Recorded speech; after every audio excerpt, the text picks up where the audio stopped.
আসসালামু আলাইকুম সবাইকে ইএসপি ক্লাসে অনেক অনেক শুভেচ্ছা।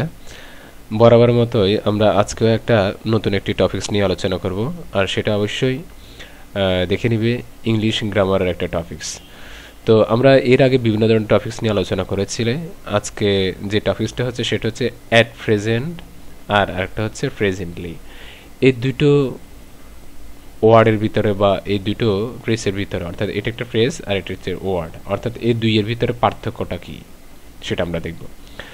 যেমন যদি অ্যাট প্রেজেন্টটা যদি আমরা এইভাবে বলি যে অ্যাট প্রেজেন্ট শব্দের অর্থ বোঝাচ্ছে এখন, এখন বা এই মুহূর্তে, এই মুহূর্তে, এই মুহূর্তে, এই শব্দগুলো অর্থ বোঝায় অ্যাট প্রেজেন্টে। আর প্রেজেন্টলি শব্দের অর্থ আমরা সচরাচর জানি বর্তমানে অথবা শীঘ্রই বা খুব কাছাকাছি, এই সমস্ত অর্থগুলো বহন করে, বা তাড়াতাড়ি। ঠিক আছে, বর্তমানে, তারপর তাড়াতাড়ি,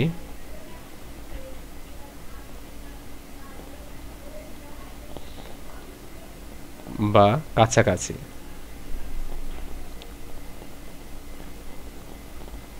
এই সমস্ত আরও অনেক অর্থ বহন করে, অর্থাৎ সেন্টেন্সের বা বাক্যের অর্থ অনুসারে তোমাকে অর্থটা কি করতে হবে, মেলাতে হবে। তো এখানে সচরাচর যে অর্থগুলো বহন করে সেগুলো আমি এক নজরে দেখিয়ে দিলাম। এখন আমরা প্র্যাকটিক্যাল সেন্টেন্সে যাব যে অ্যাট প্রেজেন্টটা কখন ইউজ করতে হয় আর কোথায় ইউজ করতে হয়, পাশাপাশি প্রেজেন্টলি শব্দটাও। তো এটা এটা যেমন প্রথম সেন্টেন্সটা যদি আমি দেখি, এখানে লেখা আছে যে we are staying in my uncle's house at present. এখানে সেন্টেন্সটার অর্থ হচ্ছে যে আমরা আমার আঙ্কেলের যে বাসা রয়েছে এই বাসাতেই এখন কি করি, থাকি বা থাকতেছি। তো এখানে সেন্টেন্সটা হচ্ছে একটা প্রেজেন্ট কন্টিনিউয়াস টেন্স। কারণ কীভাবে ধরলাম, এই যে এখানে একটা বিভার্ব রয়েছে, পাশাপাশি একটা ভার রয়েছে, ভার্বের সাথে কি আছে, আইএনজি যুক্ত আছে। তো এটা একটা প্রেজেন্ট কন্টিনিউয়াস টেন্স। এখন এই পুরো সেন্টেন্সটার যে অর্থটা বহন করে সেটা হচ্ছে আমরা আমরা আমার চার যে বাসাটা রয়েছে এই বাসাতেই এখন কি করি, রয়েছি, বা এই বাসাতে আমরা থাকছি।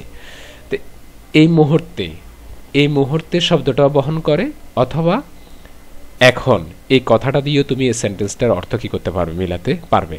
তো তার মানে এই অ্যাট প্রেজেন্ট শব্দটা দিয়ে যদি আমি প্রেজেন্টলি শব্দটা আইডেন্টিফাই করি তাহলে কখনোই হবে না, কারণ দুটো শব্দের অর্থ দুইটা মিন করে।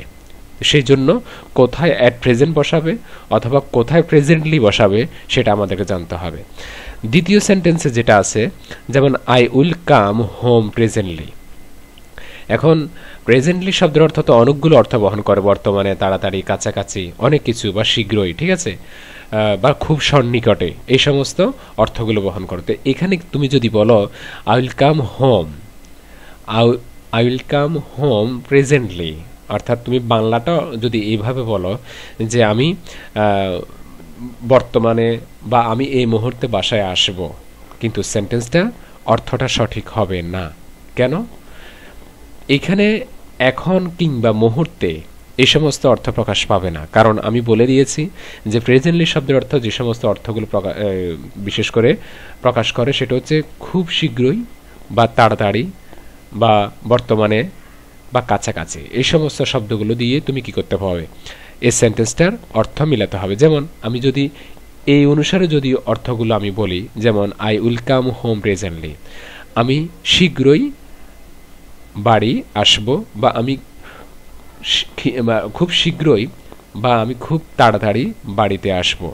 তো এই যে অর্থগুলো বহন করা, সেন্টেন্সের ওয়ার্ডের যে অর্থটা বহন করবে ওই অর্থ অনুসারে তোমাকে অর্থটা মিলাতে হবে। যে কোনো জায়গায় যে কোনো মানে শব্দটা যদিও কমন থাকে, এখন তুমি জানো একটা অর্থ, কিন্তু ওই অর্থটা ওই সেন্টেন্সের সাথে যাচ্ছে না, এখন তুমি যদি ওই অর্থ নিয়ে বসে থাকো তাহলে হবে না।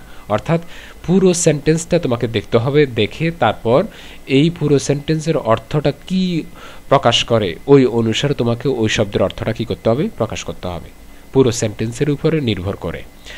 তদ্রূপ এই প্রেজেন্টলি শব্দটার এখানে অর্থ প্রকাশ হচ্ছে তাড়াতাড়ি কিংবা শীঘ্রই, মানে আমি শীঘ্রই বাড়ি আসব, এটা। তো এই জন্য বলা হয়েছে যে অ্যাট প্রেজেন্ট কিংবা প্রেজেন্টলি এই ধরনের শব্দ যদি কোনো সেন্টেন্সে থাকে, সেক্ষেত্রে তোমাদের যে বিষয়গুলো মাথায় রাখতে হবে, এই বিষয়গুলো নিয়ে মূলত আজকে আমাদের এই আয়োজনটা।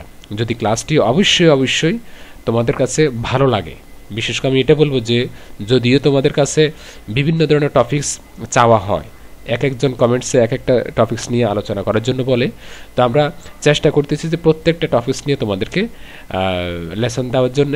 সেই জন্য প্লিজ চ্যানেলটা সাবস্ক্রাইব করে রাখো, যাতে করে পরবর্তীতে এই ধরনের সুন্দর বা প্রোডাক্টিভিটি যে লেসনগুলো রয়েছে প্রত্যেকটা লেসন নিয়ে তোমাদের সামনে আসতে পারি। সেই পর্যন্তই ভালো থেকো, খোদা হাফেজ, আসসালামু আলাইকুম।